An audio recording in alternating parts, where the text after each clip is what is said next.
you be opening up an investigation into the Epstein estate for putting out a fake document with the president's signature linking him to the world's largest pedophile ring? Will you be opening that investigation into that? On what basis? On what basis? They literally put out a fake document, according to the president, with a fake signature. It's a forgery of the president of the United States signature. That's the basis. Sure, I'll do it. Okay, I look forward to that investigation. 3 minutes. That was all it took for Jared Moscowitz to do what no one in Washington had dared to do for years. He didn't soften his language. He didn't hide behind procedural phrases. He didn't play the familiar game of congressional theater. He opened a deep red folder, thick with documents, removed a single page bearing a signature, held it up for everyone to see, and asked a question so direct that it visibly drained the color from FBI Director Kash Patel's face. Director Patel, is this real? In that instant, the room changed. It was Thursday afternoon, 2:47 p.m. Eastern Time, inside a Senate Judiciary Committee oversight hearing, the kind of hearing that usually dissolves into routine budget discussions, staffing charts, and carefully rehearsed non-answers. Patel had arrived confident. His posture was rigid, his navy suit immaculate. He had survived countless hostile hearings before. 3 attorneys flanked him. 2 senior aides sat behind. His binder was full, his talking points rehearsed. He expected another predictable afternoon. He was wrong. The first 90 minutes unfolded exactly as anticipated. Republicans asked about field office staffing. Democrats pressed on January 6 investigations. Patel responded with practiced precision, respectful, evasive, time-consuming without appearing evasive. He checked his watch, shifted his papers, sipped water. He looked bored.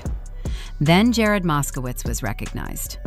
Director Patel, Moskowitz began, his tone calm, almost friendly. I want to talk about transparency. Patel nodded, the nod of someone certain he knows where this is going. The FBI is committed to operating with the utmost transparency within the bounds of— That's great, Moskowitz interrupted, smiling thinly, because I have some documents here that the American people deserve to see. He reached for the folder, red, thick, at least 40 pages, tabbed with yellow notes, the unmistakable signal of preparation. Patel's expression remained neutral, but his hands told another story. If you watched closely, his fingers tightened on the edge of the table. These documents, Moskowitz said, are FBI records related to the Jeffrey Epstein investigation. Visitor logs, flight manifests, witness testimony. He looked directly at Patel. You're familiar with these files, correct? Patel hesitated. The FBI maintains extensive records related to many investigations. I'm about to show you the specific ones, Moskowitz said, pulling out the first page. This is a visitor log from Epstein's Palm Beach residence, March 14, 2003. He began reading names. The first few were unremarkable. The 4th had already been publicly linked to Epstein. Then he read the 5th. The room didn't just quiet, it froze. Not the silence of listening, the silence of shock. Director Patel, Moskowitz continued, his voice now firm. This name appears 17 times in these logs over a 6-month period. 17 documented visits. He held the page up. And yet when Congress requested these documents 2 years ago, they were deemed too sensitive to release. Why? Patel reached for his water glass. His hand was steady, but the pause before he spoke wasn't. Classification decisions involve complex considerations regarding privacy and ongoing investigations. There is no ongoing investigation, Moskowitz snapped. Epstein is dead. Maxwell is in prison. He didn't stop there. Moskowitz removed another document, thicker paper, official letterhead. This is a flight manifest from Epstein's private jet, July 22, 2000. He paused deliberately. The passenger list includes 4 names. 3 were made public years ago. Another pause. The 4th was redacted. He turned toward Patel. Redacted under your authority, 3 months after you took office. Patel began to speak. I'm not finished, Moskowitz said. This name appears on 12 separate flight manifests. 12 flights. Palm Beach, New York, the U.S. Virgin Islands. He turned the page toward the cameras. The signature was clear. Within moments, the room erupted with movement, staffers whispering, reporters scrambling, aides texting furiously.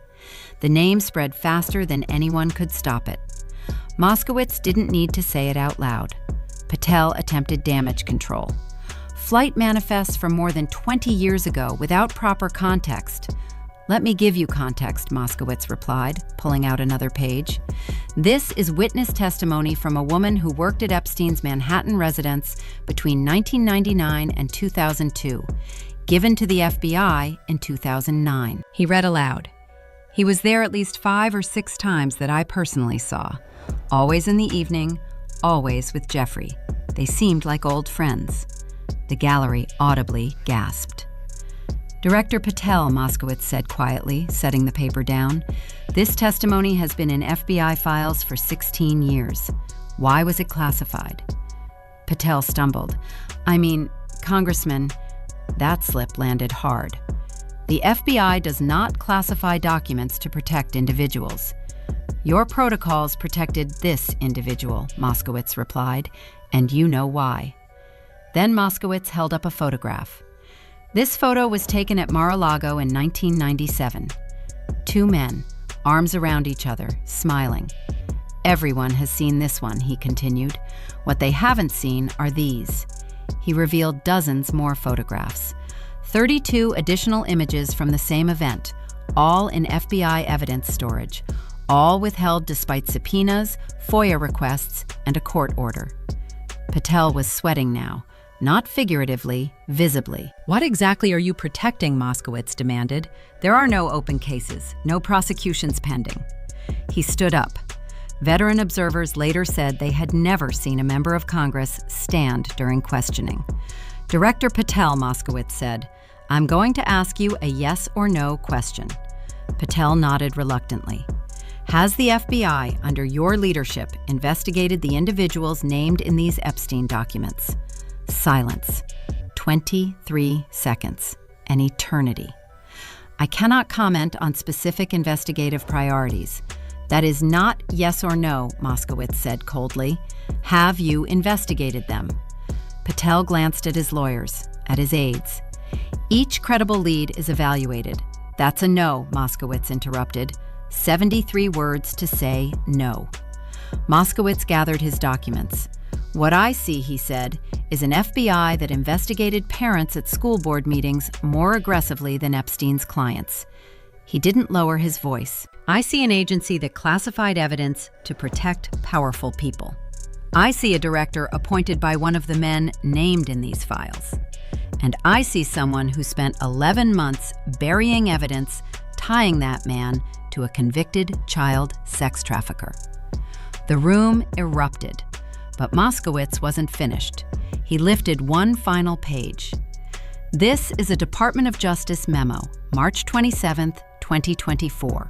He read, Classification Review Board is directed to conduct an expedited review of all Epstein-related materials containing references to current or former government officials.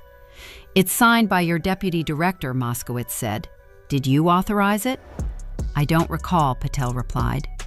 You don't recall ordering the reclassification of documents protecting your boss's associates? He held the paper higher. 23 documents were reclassified as a result.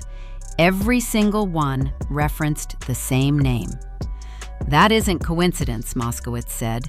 That is obstruction. The hearing technically continued. No one was listening. Because what had just happened was unprecedented. A sitting FBI director confronted, on the record, with documentary evidence of systematic suppression tied to Epstein's network. The wall that protected those files cracked, and everyone in the room knew it. By the time the gavel finally brought the room back to order, the damage was already irreversible. Staffers moved with urgency now, not purpose. Reporters no longer whispered. They typed furiously, heads down, thumbs flying. Phones lit up across the chamber. Somewhere outside the room, editors were already rewriting headlines in real time. Director Patel sat motionless. The confidence he had carried into the hearing was gone. The posture was still rigid, but it no longer signaled control. It signaled containment, someone trying not to betray panic on camera.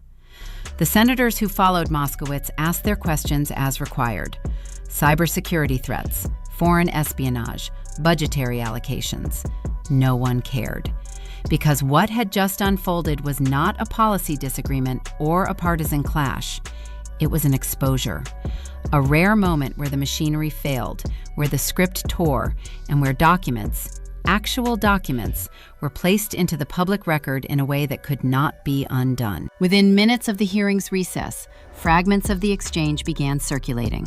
Not summaries, not commentary, the raw footage.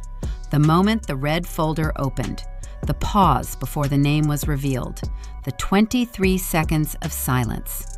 Legal analysts replayed Patel's responses frame by frame. Former federal prosecutors dissected his language, noting what he avoided as much as what he said. Classification experts flagged the timing of the reclassifications, how unusual, how targeted, how narrow they were. One phrase kept surfacing in those analyses: selective opacity. The documents were not sealed broadly, they were sealed precisely. Behind closed doors, phones rang across Washington. Not press calls, damage control calls. People who had not spoken to one another in years suddenly reconnected. Law firms assembled emergency teams. Advisors issued instructions that contradicted one another. Silence was recommended.